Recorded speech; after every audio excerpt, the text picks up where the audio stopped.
Hello दोस्तों। तो Z dynasty के पिछले एपिसोड पे हमने देखा था कि जैन काफ़ी बड़ा हो गया था और वो मार्शल आर्ट में एक्सपर्ट हो गया था।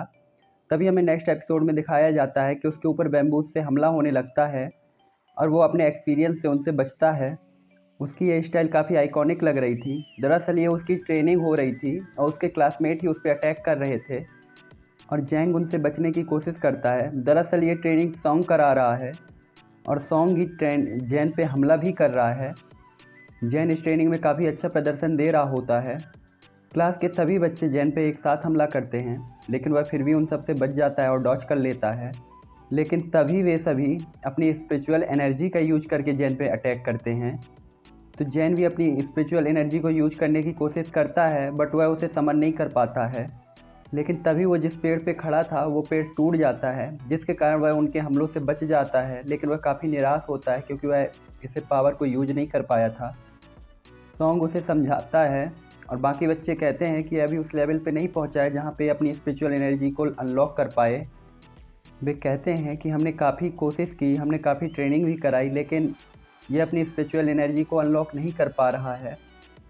तभी सॉन्ग जैन के पास आता है और कहता है कि ये तो अभी फर्स्ट स्टेप था, तुम्हें अभी से निराश होने की ज़रूरत नहीं है, तुम्हें तो अभी बहुत आगे तक जाना है। जैन कहता है कि मैंने अपने भाइयों को फिर से निराश कर दिया। तभी सारे बच्चे जाने लगते हैं और वो आपस में बात करते हैं कि जैन का कल्टीवेशन कुछ सालों में बहुत स्लो होता जा रहा है। शायद वह कुछ कंफ्यूज है, उसका माइंड अभी क्लियर नहीं है। और वो कुछ ऐसा कहते हैं जिससे जैन के दिमाग में एक आइडिया आता है और तुरंत कल्टीवेशन के लिए बैठ जाता है और एनर्जी को कंज्यूम करने लगता है। उसके आसपास का ऑरा जब फैलता है तो सभी लोग कंफ्यूज हो जाते हैं क्योंकि ये काफ़ी स्ट्रॉन्ग एनर्जी थी। तभी वहाँ पे मास्टर सेफू आ जाते हैं और वो जैन को ऐसा करते हुए देखते हैं। अब जैन की कल्टीवेशन पूरी हो गई थी और सब खुशी से जैन की तरफ आते हैं और कहते हैं अगर तुमने ऐसा ही किया और कुछ महीनों तक ऐसा ही करते रहे तो तुम बहुत जल्दी अपनी पावर को अनलॉक कर लोगे। वो उसके पास जाते हैं और कहते हैं कि तुम सच में कमाल हो, तुम ऐसा कर सकते हो। सभी बच्चे भी उसकी तारीफ़ करते हैं। तभी मास्टर सेफू वहाँ कर कहते हैं शायद कोई मेरा खाना बनाना भूल गया है। वो ये ताना जैन को मार रहे थे और आज के खाने की जिम्मेदारी जैन को दे दी जाती है कि जैन ही आज सबका खाना बनाएगा। इसके बाद जैन हमें ट्रेनिंग करता हुआ दिखाया जाता है, लेकिन तभी उसे कोई एक पत्थर फेंक के मारता है। जैन उससे बचने की कोशिश करता है और यहाँ वहाँ देखता है कि ये कौन था। असल में एक बंदर फेंक रहा था और वह ये सुन के जैन की तरफ बांस के कुछ टुकड़े भी फेंकने लगता है। जैन उन बैम्बूज से डॉच करता है और उस मंकी को रोकने की कोशिश करता है, लेकिन वह मंकी दूर ऊपर पेड़ पे जाके बैठ जाता है। इसी के बाद हमें लिन दिखाया जाता है जो जैन के बचपन का फ्रेंड होता है। वो तलवार के एक ही बार से एक पूरी की पूरी चट्टान को काट देता है। सभी डिसाइबल्स के मन में थोड़ी सी ईर्ष्या होती है क्योंकि वह 5 सालों में ही उन सबसे आगे निकल गया था।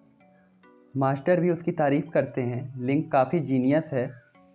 तभी वहाँ पे एक डिसाइबल आता है और वो लिन को चैलेंज करता है कि तुम मेरे साथ फाइट करो। जिसने ये चुनौती दी थी उसका नाम फैंग था। लिंग इस चुनौती को एक्सेप्ट कर लेता है और फाइट के लिए रेडी हो जाता है। उन दोनों के बीच एक फ़ाइट स्टार्ट हो जाती है।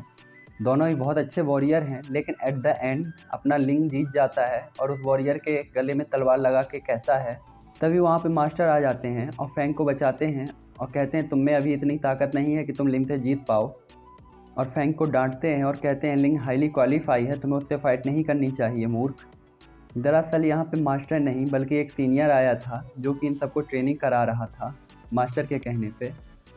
वो कहता है कि फैंग के पास ऐसा कुछ भी नहीं है जो तुम्हें हरा सके, इसीलिए तुम्हें उससे फाइट नहीं करनी चाहिए। इसके बाद हमें लिन और वही लड़की दिखाई जाती है जो जंगल में बैठ के खाना खा रहे होते हैं। वो आपस में कुछ बात कर रहे होते हैं कि आखिर मुझे कितना इंतज़ार करना होगा। तो लड़की कहती है हमें एक बड़े दिन का इंतज़ार करना होगा। वो बड़ा दिन तुम्हारी प्रैक्टिस को काफ़ी बड़ा कर देगा और तेज कर देगा। दरअसल ये बंदर की बात कर रहे थे। वो कहती है मैं उस बंदर को आज सबक सिखा के रहूँगी। जैन ने जो खाना बनाया होता है वो काफ़ी टेस्टी होता है और वो दोनों लोग काफ़ी बातें करते हैं और खाने के लिए शुरू करते हैं। लेकिन तभी लड़के को रियलाइज़ होता है कि जैन काफ़ी दुखी है और वो उससे इसका कारण पूछती है। तो जैन कहता है कि मैं स्पिरिचुअल कल्टीवेशन नहीं कर पा रहा हूँ, शायद मैं इस चीज़ के लिए बना ही नहीं हूँ। और वो खाना शेयर करते हैं। तभी वो बंदर आता है और उनका खाना छीन के एक पेड़ पे चढ़ जाता है, जिससे लड़की काफ़ी नाराज़ होती है और वो उस बंदर को पकड़ने के लिए उसकी तरफ भागती है। लेकिन तभी बंदर भागने लगता है। वह जेन का खाना भी छुड़ा लेता है और पेड़ से भागने लगता है, लेकिन लड़की अपनी फ्लाइंग स्किल को यूज़ करके उड़ने लगती है। वो जेन को भी साथ में ले जाती है। बंदर भाग रहा था, लड़की उसके पीछे भाग रही थी। वह अपनी फ्लाइंग स्किल का यूज़ कर रही थी, लेकिन तब भी वह उस बंदर को नहीं पकड़ पा रही थी, क्योंकि बंदर बहुत तेज था। और तो और वो मंकी का पीछा करते करते उसके पीछे भागती है, और ऐसा करते हुए वह एक बार गिर भी जाती है, जिससे मंकी उसका मजाक उड़ाने लगता है। ये देख के लड़की फिर से उसका पीछा करने लगती है और वो एक खाई के पास चली जाती है। जैन उसे अकेला नहीं छोड़ सकता था, इसीलिए वह भी खाई में उतरने लगता है और रस्सी से उतरते वक्त उसके हाथ से खून भी निकलने लगता है। आखिर काफ़ी मुश्किलों के बाद वह खाई में उतर जाता है, लेकिन तभी उसे लड़की के चिल्लाने की आवाज़ आती है और वो उसे बेहोश दिखती है। लेकिन जैसे ही वह उसके पास जाता है, एक ग्रेविटी प्रेशर उसे अपनी तरफ खींचने लगता है, जिसका वह विरोध करता है। लेकिन तभी जैन के अंदर का वो क्रिस्टल भी ग्लो करने लगता है, जो उसे उसके मास्टर ने दिया था। वह जैसे तैसे उस लड़की के पास पहुंचता है और उसे उठाने की कोशिश करता है, लेकिन तभी वह पानी के अंदर कोई हलचल महसूस करता है। वो मंकी भी वहीं बेहोश पड़ा था।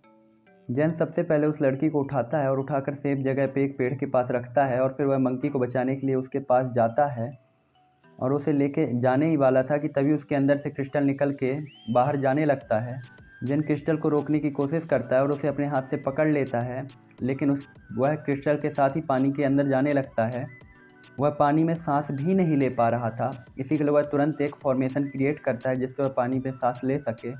इसके बाद वह क्रिस्टल को देखता है, जो कि एक स्टिक के पास जाकर साइन कर रहा होता है। क्रिस्टल उस स्टिक के पास जाके एक अलग ही वाइब्रेशन क्रिएट कर रहा होता है। इसके बाद वह क्रिस्टल और वह स्टिक जैन के आसपास घूमने लगते हैं, और जैन जैसे ही उस स्टिक को टच करता है, वह क्रिस्टल और वो स्टिक आपस में मर्ज हो जाते हैं। जैन जैसे ही स्टिक को टच करता है तो उसके अंदर की एनर्जी जैन के अंदर जाने लगती है, जिससे एक ज़ोरदार ब्लास्ट होता है और वो स्टिक जैन के हाथों से छूट जाती है और जैन पानी के अंदर जाने लगता है। इसी के साथ ये एपिसोड यहीं ख़त्म हो जाता है। मिलते हैं नेक्स्ट एपिसोड में। धन्यवाद।